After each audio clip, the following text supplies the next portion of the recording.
Good morning and welcome back to part 2 for Thursday morning. This is our palate cleanser. There's a lot going on as usual, so let's just jump in and cover it all, shall we? Let's go.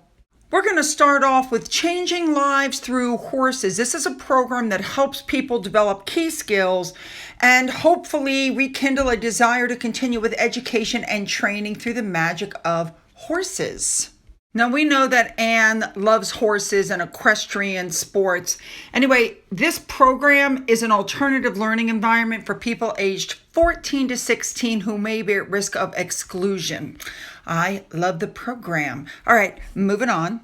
Next up, we have the Duke of Gloucester, who on October 6th went to the Royal Air Force Club to unveil a stained glass window that was commemorating the centenary of the Royal Auxiliary Air Force. So this ceremony actually took place 3 days before the official centenary. And for those of you who don't know, the Duke of Gloucester is the Air Commander-in-Chief of the Royal Air Force and President of the British Society of Master Glass Painters. So he was there to unveil it. The window was actually sponsored by the Beaverbrook Foundation. It was designed by Air Specialist Class 1 Chad Kenny, who is a serving Royal Air Force aviator. Love that. Now, on the same day, but I don't know if it was before or after, a service was held at Danes Church to mark the anniversary, the centenary, and to pay tribute. I'm not going to lie, I did not know that the Duke of Gloucester held that many titles. All right, moving on. Next up, I'm not going to lie, this article really made me angry. Kate Middleton, it's Catherine, the Princess of Wales.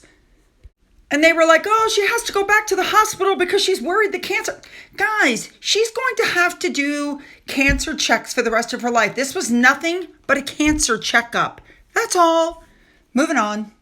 Next up, let's go back to Sophie and Edward. They're on day 2 of their 4-day tour in Malta to celebrate the 60th anniversary of Malta's independence. So the first thing that they did for the day was to officially open the Submariners Walkway in Valletta. I hope I'm saying that correctly.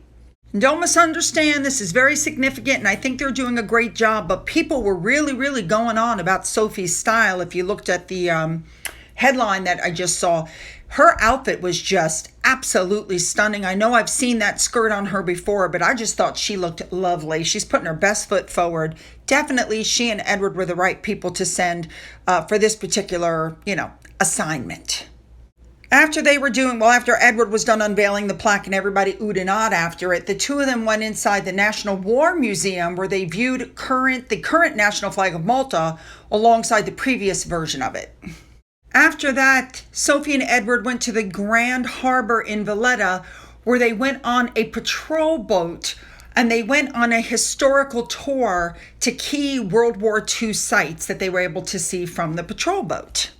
So after being driven around and seeing all of these interesting sights, the two of them then dropped wreaths at the entrance to the Grand Harbor.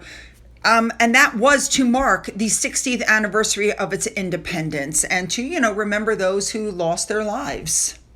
After they dropped the flowers into the water, a gun salute sounded from one of the city's high points. And earlier on, I showed you they opened that monument. That was for the submariners who lost their lives in the Second World War. That's the whole point of the Submariners Walkway. Now, there were some beautiful yellow limestone buildings that they were able to see from the boat. And then these other pictures popped up. Now, these, I don't know if they were headed to the water or from the water with these pictures, but the views were just absolutely gorgeous. So I decided to go ahead and include them here so you could, just fabulous. That looks like a great place to visit. Later on in the day, Edward and Sophie went to the Malta Maritime Museum where they heard from armed forces personnel and members of the Maltese UK Veterans Association. So the next thing was later on in the afternoon, Edward he was doing the Duke of Edinburgh International Awards, And so he inaugurated their new organization at the new headquarters and the business center in Malta. There were almost 200 young participants in the international award. So while he was there, 190 of these participants decided to personally showcase their projects as Edward went around and toured the new premises. There was a demonstration by the basketball club. Students were engaged in a physical education class. Scouts showed off tent pitching skills. There were bagpipes and trumpets played by local scouts that marked Edward's arrival. Edward then, of course, spoke to the supporters there, educators, scout leaders. There were some members of parliament. There were trustees of the award. And he said it's great to be in Malta and find everybody in good health. Now, we know that this award is a voluntary program for people aged 14 to 24. And participants design their own program. They choose a challenge in 4 areas of service. You have service, physical recreation, skill, and an adventurous journey. And the idea of the award is to foster personal development, leadership, and resilience. I think it's a great thing, and I've told you before, I'm glad Edward took it over. Edward received a wooden key ring that was made by one of the people taking part in the international awards activities. Edward was also presented a sculpture while he was touring the new headquarters, and I'm looking at that sculpture. I wish I had a better idea of what that statue was.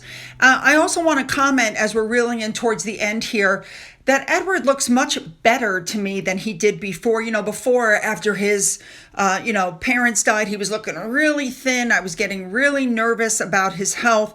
But to me, he looks like he's put some weight back on, and he looks a lot healthier. Anyway, towards the end, he unveiled a plaque, and that was the end of day 2 in Malta. A big thank you to Remoulade Sauce for showing us everything Sophie was wearing that day, and also for letting us know about what Edward was wearing as far as his tie and his pin. All right, you guys, you know what to do. Hit the like and the subscribe button and the bell for all notifications. Then go down into the area, leave your comments, and then go into the description box where you'll find the links to my Twitter, my Gettr, my Rumble, my email, my Patreon, which is currently paused, my Amazon wish list, and my physical address in case there's something you want to send. For those of you who've donated to my coffee fund, thank you so much. And as always, you guys, have a great day.